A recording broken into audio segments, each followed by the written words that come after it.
Okey, kita dah bancuh lah. Bancuh. Nak tengok lah. Nak tengok kandungan yang ada kat dalam ni. Dia dah jadi macam ni lah.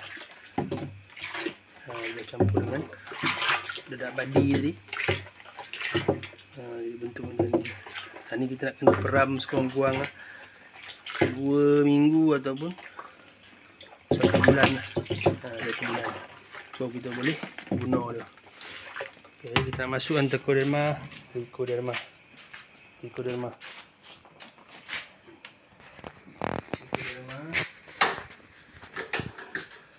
yang dah aktif. Trichoderma yang dah aktif lah. Kita nak masukkan ni.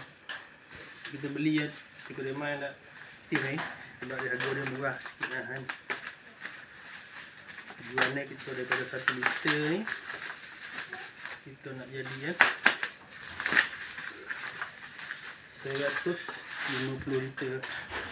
Ni trichoderma dia walau ikut warna dia sekalkan kehijauan ni sebab dia campur molasses dalam ni sebab dia warna tu pudar sikit, coklat ke pudar-pudar.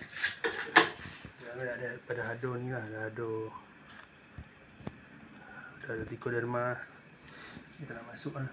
Terus dalam ni dia berwarna hijau lah. Berwarna hijau seakan-akan kehijauan. Ini yang dah aktif lah. Jadi asyik aktif dengan sikit dia tak habis lah. Sebagai sampel lah.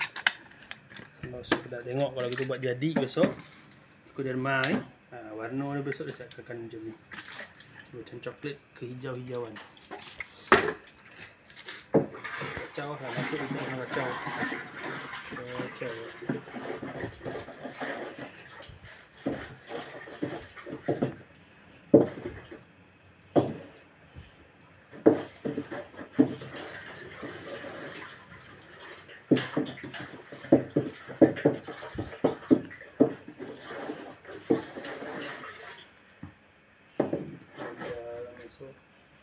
Sebulan dia akan aktif ni.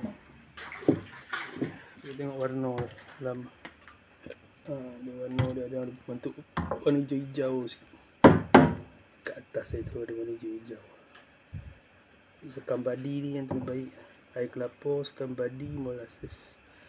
Ni pun dah cukup lah untuk bagi sumber makan kepada trichoderma azamium. Okey, insyaAllah kita tunggu dalam tempoh 3 minggu ataupun 1 bulan. Dah, insyaAllah.